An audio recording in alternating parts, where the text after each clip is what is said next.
दोस्तों 15 फरवरी को हमारा कक्षा 11वीं राजनीति शास्त्र पॉलिटिकल साइंस का वार्षिक परीक्षा का पेपर है। लगातार दोस्तों मैं आपको तैयारी कराते जा रहा हूं, इसलिए मैंने आपको पहले ही 2 अंकी वाले, 3 अंकी वाले और वस्तुनिष्ठ प्रश्न आपको क्या है कवर करा दिए हैं।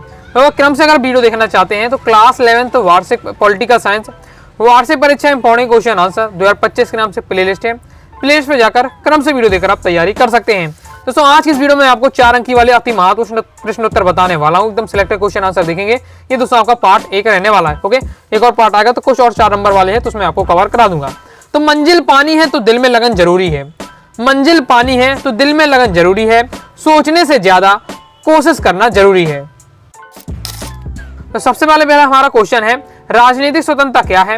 राजनीतिक स्वतंत्रता में व्यक्ति को कौन कौन से अधिकार प्राप्त होते हैं, कोई 4 आपको अधिकार बताने हैं। तो पहले तो आपको बताना राजनीतिक स्वतंत्रता क्या है। तो राज्य के कार्यों में सक्रिय रूप से भाग लेने का जो अधिकार होता है हमारा क्या है, राजनीतिक स्वतंत्रता कहलाता है। यानी राज्य के कार्यों में भाग लेने की स्वतंत्रता हमारे राजनीतिक स्वतंत्रता। ओके, अब इसमें हमें कौन कौन से इसके आपको क्या होते हैं अधिकार प्राप्त इसके अंतर्गत वो आपको पूछे जा रहे हैं। तो पहला है नागरिकों को अपने प्रतिनिधि निर्वाचित करने की स्वतंत्रता। ओके, कि हमें अपना प्रतिनिधि, हमें किसी अपना नेता बनाना है, वो उसके लिए हमें स्वतंत्रता मिली है। स्वयं निर्वाचित होने की स्वतंत्रता, साथ ही हम खुद पद में क्या खड़े हो सकते हैं। मान लीजिए सरपंच का चुनाव हो रहा तो आप भी क्या है सरपंच के लिए पद में हो सकते हैं। विधायक का चुनाव हो रहा तो आप भी क्या है उसमें किसी पार्टी की तरफ से या फिर आपके निर्दलीय खड़े हो सकते हो। सार्वजनिक पद ग्रहण करने की योग्यता और उसके बाद सार्वजनिक विषयों पर सूचना पाने का अधिकार है। ओके, सार्वजनिक अधिकार है उसमें सूचना अधिकार प्राप्त करने का भी आपको अधिकार है व्यक्ति होने के नाते। तो ये आपका दिया हुआ है राजनीतिक स्वतंत्रता में व्यक्ति को ये जो अधिकार प्राप्त होते हैं। जब भी दोस्तों 4 नंबर वाले क्वेश्चन का सॉल्यूशन आपको थोड़ा लेंदी रहता है, लेकिन आपको पॉइंट वाइज पॉइंट आपको तैयार करना पड़ता है। तो आपको सबसे पहले दोस्तों आपको क्या है हेडिंग याद करनी है। हेडिंग याद होगी फिर उसके बारे में आप क्या पढ़ लेंगे तो फिर अपने हिसाब से 2 लाइन लिख पाएंगे। अगर हेडिंग ही भूल जाते हैं, मेन पॉइंट भूल जाते हैं तो फिर आप क्या है लिख नहीं पाएंगे। इसलिए पहले अच्छे से हेडिंग आपको तैयार कर लेना है। नेक्स्ट हमारा क्वेश्चन रहने वाला है सकारात्मक स्वतंत्रता की अवधारणा को समझाइए। अब सकारात्मक स्वतंत्रता क्या है वो आपसे यहाँ पूछा जा रहा है। तो यह दृष्टिकोण व्यक्ति की स्वतंत्रता में राज्य की भूमिका को महत्वपूर्ण मानता है। इसके अनुसार व्यक्ति और राज्य के हितों में क्या है कोई विरोधाभास नहीं है। स्वतंत्रता का आशय उन आवश्यक भौतिक परिस्थितियों और सुविधाओं की उपलब्धता से है जिसमें व्यक्ति अपना अधिकतम विकास कर सकता है। लॉ के अनुसार ये क्या है स्वतंत्रता की परिभाषा दी है। जहाँ कानून नहीं है वहीं आपको क्या स्वतंत्रता, वहीं स्वतंत्रता नहीं है। यानी जहाँ कानून होगा वहाँ क्या है स्वतंत्रता भी आपको मिलेगी, मतलब नियमों के बंधे रहकर भी आपको स्वतंत्रता दी जा सकती है।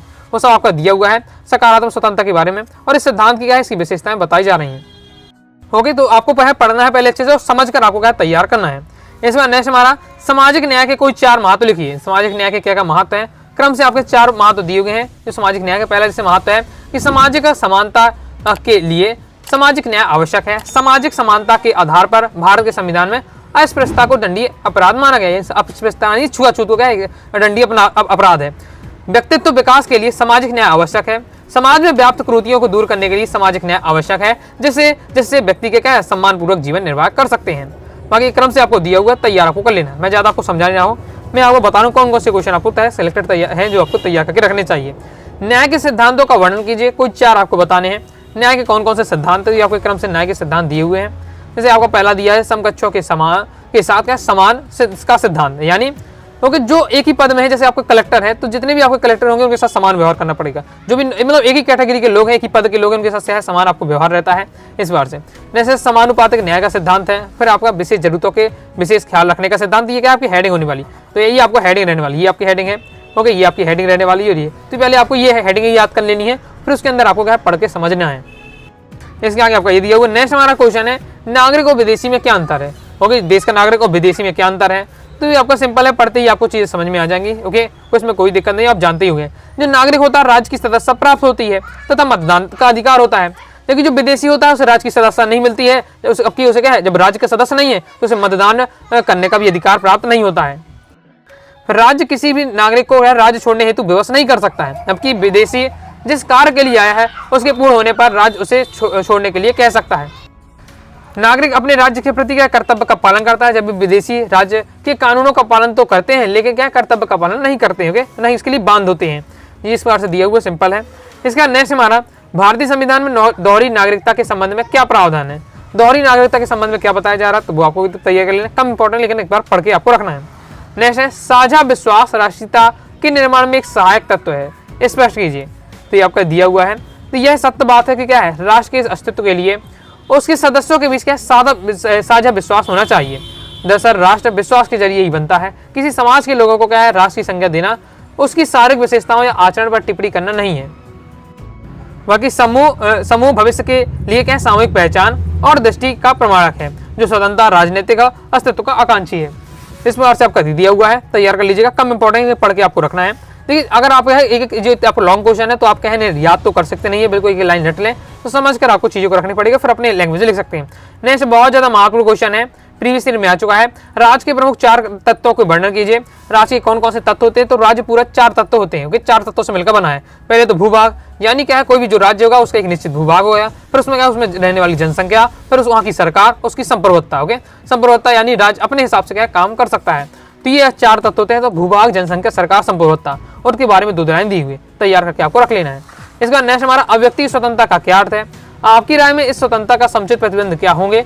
उदाहरण से समझाइए या बताइए। इंपॉर्टेंट प्रीवियस ईयर में क्वेश्चन आ चुका है, अव्यक्ति स्वतंत्रता। ओके, तो अव्यक्ति स्वतंत्रता क्या है, पहले आपको ये बताना है। तो संविधान के अनुच्छेद 19 के अनुसार देश के सभी नागरिकों को वाक अभिव्यक्ति की स्वतंत्रता का अधिकार प्राप्त है। वाक दे दिए नहीं, हम क्या अपने बोल सकते हैं अपने इच्छानुसार। इसके अंतर्गत कोई भी व्यक्ति भाषण, लेखन, चलचित्र, अन्य किसी स्रोत के माध्यम से अपने विचारों को व्यक्त कर सकता है। फिर ये संविधान के 40वें संशोधन के माध्यम से अनुच्छेद 364A में जोड़ा गया है, और यहाँ आपको बताया जा रहा है कि इस अनुच्छेद के माध्यम से समाचार पत्रों को भी यह स्वतंत्रता दी गई है कि वे संसद अथवा विधानमंडल की कार्रवाई को प्रकाशित कर सकते हैं, लेकिन इस स्वतंत्रता में कुछ प्रतिबंध आवश्यक है। बाकी आपका दिया हुआ अव्यक्ति की स्वतंत्रता के बारे में आपको यहाँ समझाया जा रहा है। ओके, बाकी इसके आगे लाइन, एक और लाइन दी है। नेक्स्ट हमारा क्वेश्चन है, प्रतिबंध क्यों आवश्यक है, समझाइए। मतलब हमें क्या है, एक बार से स्वतंत्र तो है, लेकिन स्वतंत्र रहते हुए हमें क्या कुछ प्रतिबंध लगाए गए, तो उन प्रतिबंधों की क्यों आवश्यकता है? तो ये आपको बताया जाए कि व्यक्ति की स्वतंत्रता पर प्रतिबंध लगाने की आवश्यकता निम्न कारणों से होती है।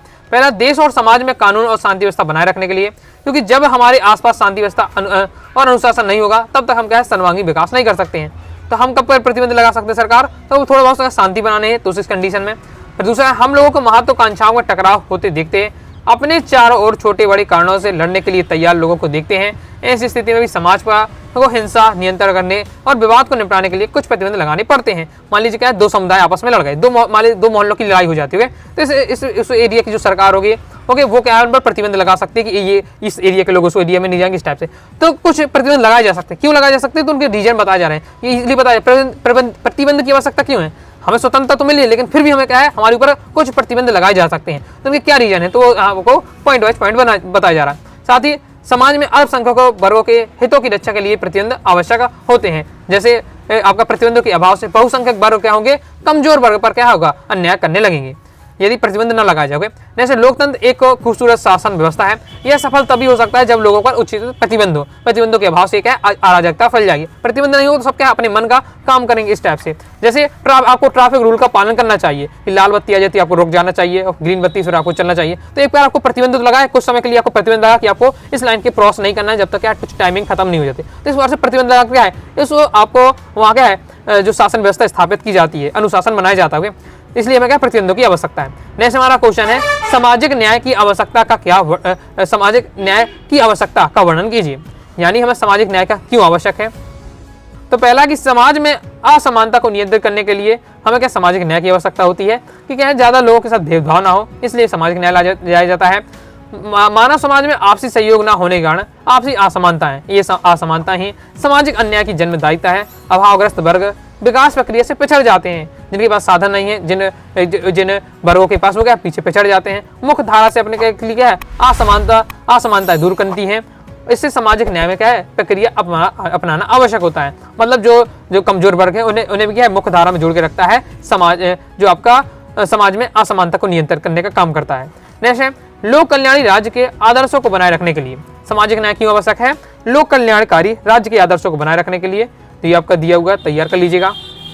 इसके बाद तीसरा पॉइंट है सामाजिक विकास के लिए। चौथा पॉइंट है हमारा विषमता को दूर करने के लिए। तो ये सब दोस्तों आपके कारण है जो आपको क्या है, सामाजिक न्याय के लिए क्या आवश्यक है, कंप्लीट हो जाता है।